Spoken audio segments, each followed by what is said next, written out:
So in our last video about WebRTC, I told you about something called as stun and turn. They help us create these connections between the two peers. They help us establish the WebRTC connection.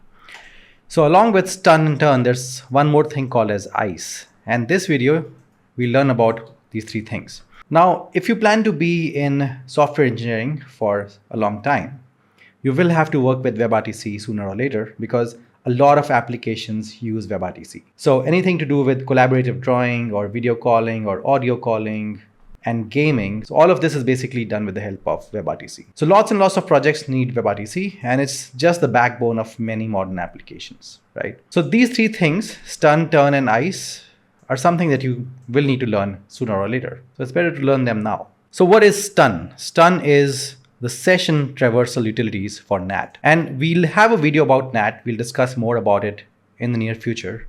But for now, you need to understand that it's something called as the network address translation. And it does exactly what this says. It translates the network address. So you've seen that in your private network, a lot of the devices, for example, in your home, your desktop, your laptop, your iPad, your phones, they all have their own IP addresses. But this is not the actual IP address, this is just their local IP address. When they actually interact with the outside world, they interact through just one IP address.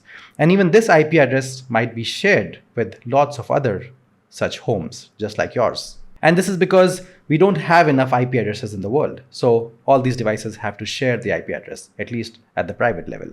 And usually the router is assigned the IP address, and many such routers would have the same IP address. But for now, let's assume that the router has one IP address, and which is this one.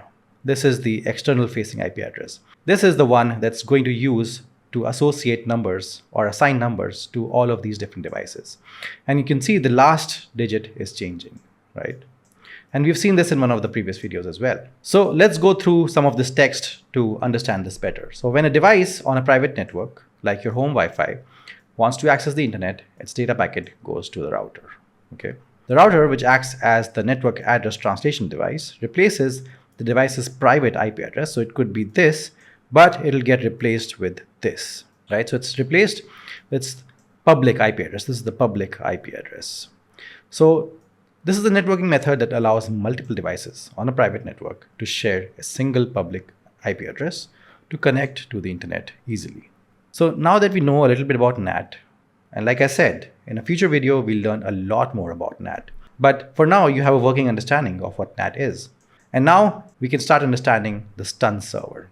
So as you can see here, it's a server apart from the signaling server that we talked about last time, which initiates the SDP connection. So the stun server is an independently running server. So a company like Google, for example, is running a stun server.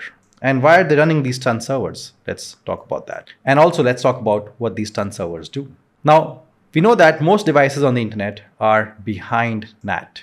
So home routers, enterprise firewalls, and mobile carriers are all examples of network address translation devices. And our personal devices are behind these NAT devices. So NAT hides internal devices like laptops, phone IPs behind a single public IP. We know that, but this actually causes a communication challenge because the devices, for example, peer A and peer B, who have to set up the connection between themselves, they don't really know their own IP addresses. So this is the communication challenge that's created because they're both sitting actually behind NAT. So device A, which is peer A, like let's say an iPad of user X, and device B, which is the iPhone of user Y, they need to create a WebRTC connection between them, and they'll use the signaling server to initiate the connection with the SDP and offer the SDP and so on.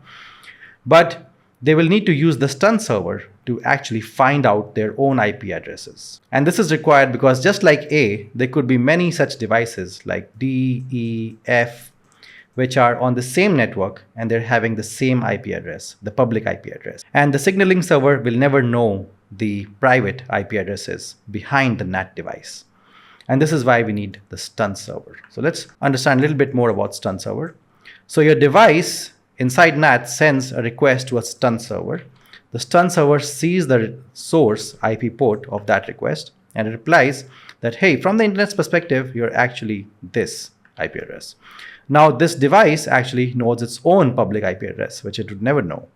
And the NAT assigned port and the NAT behavior, can it actually support P2P? Because to be able to connect the device A and B, you would need to know the IP addresses, the ports assigned to it via the NAT device, because they're all operating behind the NAT. And also, can A, via the NAT that's sitting behind the router or the firewall, whatever, can it even support a P2P connection? Can it even do that? So if it can't do that, then we'll use something called as the turn server, which is what we'll learn in a minute. But for now, we are asking the stun server that, hey, what is my IP address when you look at it from the outside?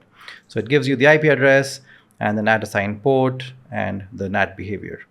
So like I was mentioning, large companies offer free stun servers like stun.one.google.com, and they're used primarily by their own services like Google Meet. So Google Meet actually uses WebRTC, and this is why to establish connection between two different peers, they will hit the stun server that Google Meet is operating, and they'll get to know their IP address. This is what will help them start off the SDP connection with the help of the signaling server, and then essentially maintain the communication between the two peers. Now, why would Google launch their own stun server and also allow everyone else to use it? Because they're not super expensive to run.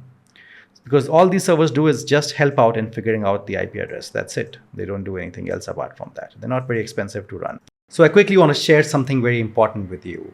If you've used Codex CLI or Claude Code recently, you know that humans won't be writing a lot of code in the near future. So what will humans be doing? And the answer is they will be architecting systems and understanding how software scales from a 10,000 feet perspective. So all the planning and architecting will be the human's job, and AI will be mostly responsible for the implementation. And you'll begin to see this in the next 3 years. There's no course on the market right now that prepares you for this. And this is why I've built a 3-month intensive advanced system design cohort. It's meant for people who have some industry experience and who want to move on to leadership positions like directors, VP engineering, or CTO positions. If you think you're the right fit, there's a form in the description and in the comments of this video. We'll check to see if you're a good fit, and then we'll set up a call with you.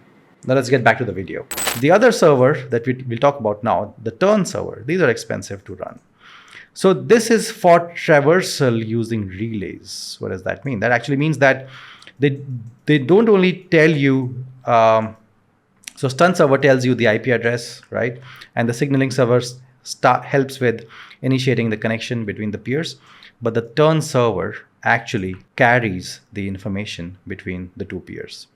So we learned that WebSockets, right? In the last video, we learned that WebSockets versus WebRTC.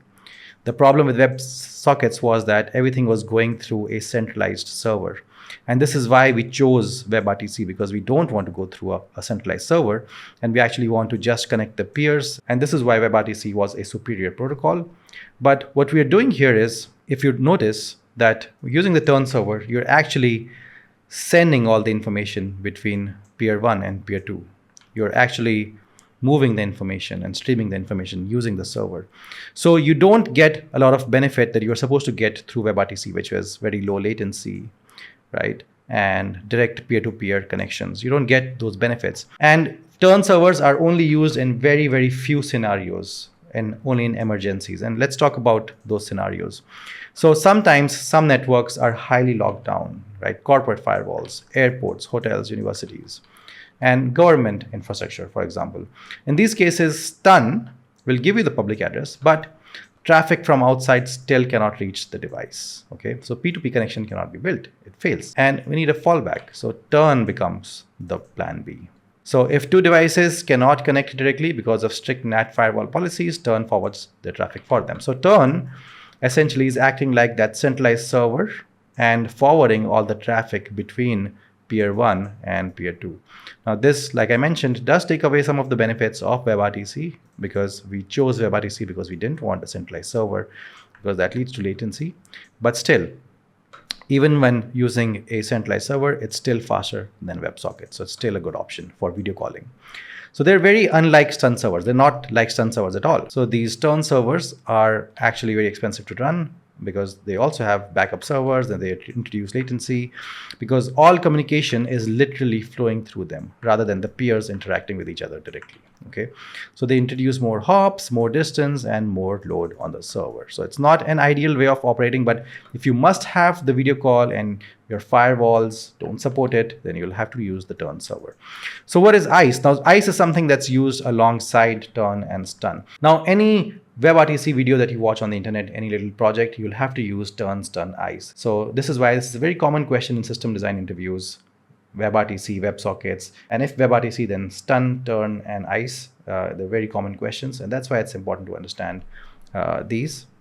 But also from an implementation point of view, like if you were actually going to build your own WebRTC application, you would need to know this. So ICE is the interactive connectivity establishment. It's the process WebRTC uses to find a working network path between the two peers across NATs and firewalls. So ICE is essentially the decision-making framework that tries every possible method to connect two peers and choose the best one. So we have, as you've seen, the two options to connect. The stun server, which tells you the IP address, and then you can use the signaling server to initiate the connection and then maintain the communication. Whereas the turn server actually literally forwards all the traffic through the servers for you. Okay, so how do you decide between should we be using stun server or the turn server? And that is done with the help of ICE. So ICE is basically the decision-making framework. So it gathers all possible network routes, tests which one actually work, picks the fastest low latency path, which is stun. Stun is the low latency path. This is why we love WebRTC. But if it doesn't work, then it falls back to turn. And think of ICE as basically the smart controller, which picks the path between these two. Now, NATs behave differently everywhere. Okay, some allow inbound traffic, some block everything. You don't know in advance what will work. Now, ICE is the thing that figures it out. So this is the decision-making framework that you need. So because of this video, we have now understood the implementation level details of WebRTC. We've understood stun, turn, and ICE. In the previous video, we understood about the signaling server and SDP and the connection establishment and maintaining the communication, as well as the difference between WebSockets and WebRTC. So just between these two videos, we have a very good, solid understanding, working understanding actually, of how WebRTC works. And you're quite well covered from an interview standpoint and also from an implementation standpoint. You can now figure out the steps you need to go through to be able to establish the WebRTC connection between, let's say, in your application. In the next video, we'll look at something interesting. It's called VPN. I'm sure you've all used it. So let's check it out in the next video.